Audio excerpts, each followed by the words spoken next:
it's Tammy with It's All About the Dogs. Noelle with Positive Directions Canine Academy. And today we're going to talk about pet-safe lawns, right? Yep, and yards. Yeah, and I'm going to show you a quick video here of my backyard. And then we're going to talk about some of the things that we've written down that we've made notes about that should be in a dog-safe backyard. Right. All right, so stay tuned. Here's the video. So as promised, in our video here is a little clip of some of my backyard and patio. Some things we're going to talk about here in a minute. But you can tell the privacy fence, the pavers on the along the fence line. That's my irrigation pump out here in the corner where Zella's standing.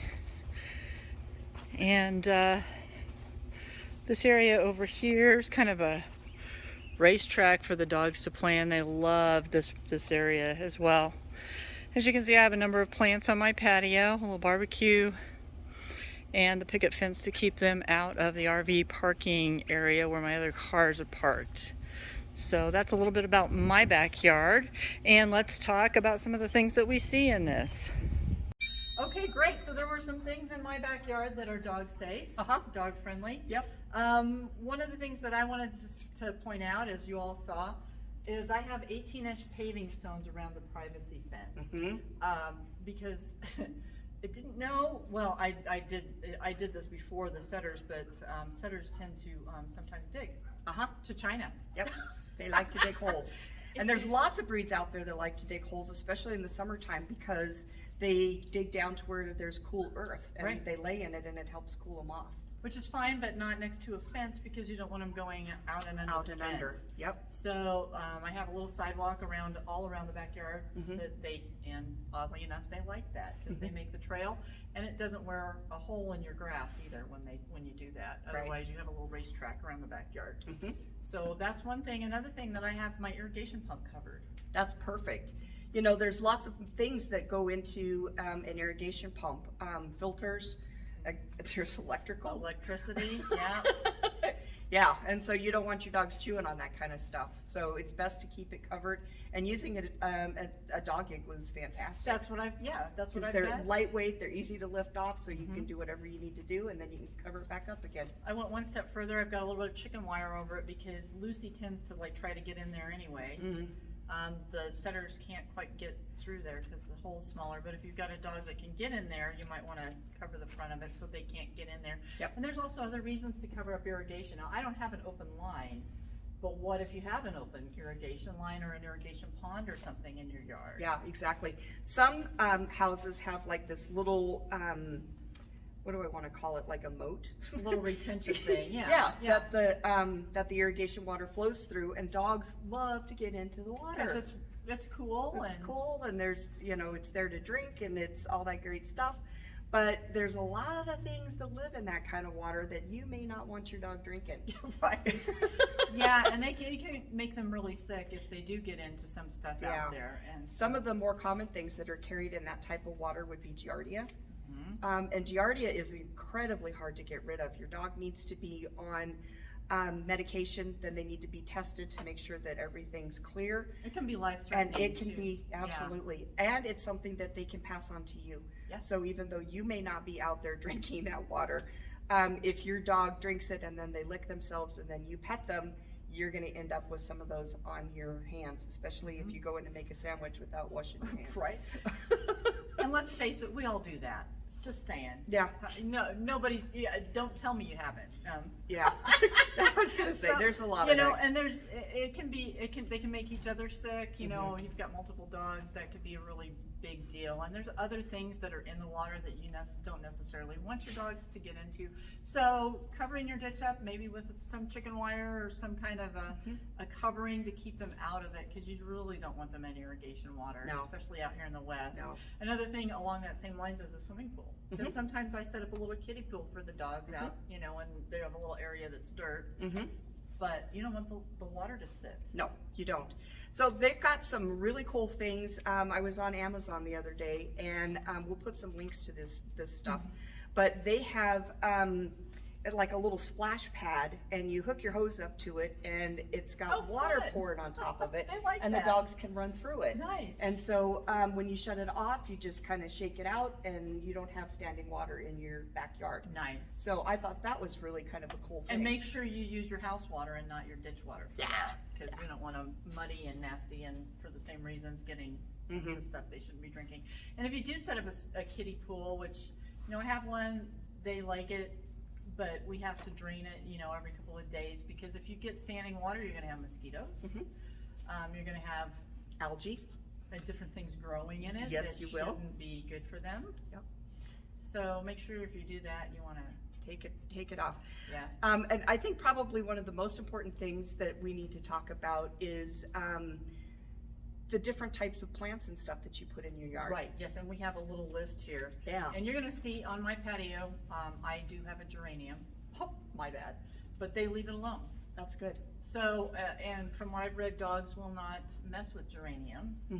The leaves, if they eat the leaves, they can be poisonous, and mine are not inclined to eat the leaves. But if you have a dog that does that, don't have a geranium outside. Right. Another one that we have that's fairly common that most people know about is the poinsettia, Yeah. Christmas plants. Those Christmas plants, and I don't know that a lot of people have them in their yards right now, but it's still something that you need to be aware of. Tulips. Kind of I surprised didn't me. know that. I Yeah. was shocked to find Yeah. out that tulips can be poisonous. Mhm. I don't have any, but that's good to know. Yeah, rhododendrons are another one that you're gonna Yes. find in your yard or in a pot in your yard. And that's another one that you wanna be very careful about. Oleander. Oleander, what's oleander? It's a little plant, a little white flower, Oh, okay. and they. Oh, yeah, like a ground cover. Yeah, ground covering. Interesting. You just don't want to have that out there that they can get into. Once again, if they eat it, if they just step in it, not a big deal. But if you have dogs that are inclined to chew on stuff, you probably don't want to have some of these plants out there. Crocus is another one. Okay, yeah, that's a And, scary one. That's typically a springtime thing, but it is. Yeah. you may still have some leftovers from spring. Depends on where you live. Yeah. Out here in the desert, we don't have that, but somewhere, if you live in the Northeast or some places where you've got more humid climates, you probably have some different kinds of plants that you want to be careful that your dogs don't get into. Yeah. Another one that we wrote down is Japanese yew. I don't know anything about that. I think that it's a bush that goes in your yard and it's got little berries and stuff on it. Right, the berries and the bark can be toxic to your dogs. Yep. So you may want to make sure if you have something like that, that you've got that under control. We'll put a link down here in the comments to a site that shows dog-friendly plants and plants that you shouldn't have in your garden or your yard. Another thing is your garden. If you do have a little garden, you want to keep it like fenced off Yes. in some way to keep your dogs out of it, because there may be things that you eat That aren't safe for your that aren't dogs. safe. Yeah. Yep. Another thing that you want to really think about is your enclosure of your yard. So Yeah. I like to have a privacy fence. Me too. But I've got a next door neighbor whose dog likes to bust through my fence. Oh, gosh. And so we had to put chain link next to the fence so that the Inside dog the can't privacy, can't yeah. break through. That way I know that my dogs can be out in the backyard and they'll be safe. Yeah, good So point. make sure that your fence is high enough that your dog's very unlikely to be able to jump over the top of it. Appropriate Size for your dog. appropriate. Yeah, for sure. And I, just saw in the video, I have a privacy fence.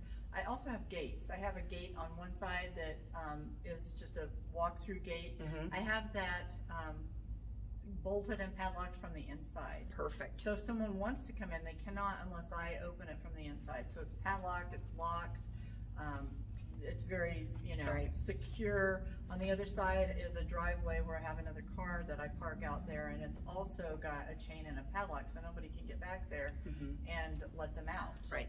So that's something you want to, and if you have a wood fence like most of us do out here, you want to make sure your pickets are secure and they can't pop through. And on that note, I had that happen once. Did you really? Yeah, I had a loose picket. I didn't know it. I went out to mow the front lawn, and when I walked outside, there's three little faces staring at me through this hole in the fence, and the fourth face was not there. Uh-oh. It was Titus, and he was like 2-3 blocks away. Oh my gosh. Some of the neighbors found him. I panicked, of course. I put them all inside and went and found him. And then, but that was a good lesson. This was several years ago, but it was a good lesson for me at that time because I didn't realize the picket was loose. Oh, how scary. So you go, make sure your pickets are secure and you don't Right. have anything like that going on. Right. The other thing we wanted to talk about is a lot of people, if you have like borders in your yard or things around trees or whatnot, you want to make sure that the mulch is safe. Yes. Because there's some bark mulch out there that you don't want to buy because Right. it's got toxins. What? The biggest one that you want to watch for is anything that's got cocoa in it. Right. I know that sounds weird, but cocoa is chocolate, and it's dark chocolate, and that is what causes heart issues in your dog. And if your dog eats some of that, they can have a heart attack and die. And who knew that it would be in mulch? But Right. the colored mulches especially have that in them. Yeah. So if you're going to use a mulch, use a tree mulch. What they say, cedar was really good, Pine. and pine and Cypress. cypress. Which I find is interesting because we have a beginning scent work, an introduction to scent work video, but cypress is one of the oils that we use for the dogs. So cypress is a safe one. It is, and it smells amazing. It does. It really does So smell that's good. something that you want to consider when you're getting don't get something that's treated with something that they could make them sick. Right. Because some of the treatments out there on bark are Pretty bad. they're toxic. You don't want that in your yard anyway, No. probably, but you definitely want to make sure that that's safe for your dogs when you take that into consideration if you're putting it in an area where they're going to be Right. hanging out. Right. So those are some Absolutely. things that we have for our dog-friendly yard. If you have any questions or you want to comment on that, we'd love to hear from you. And please like and subscribe to our Yes, channel. please. Thank you guys for Thanks. tuning in. Have a great day.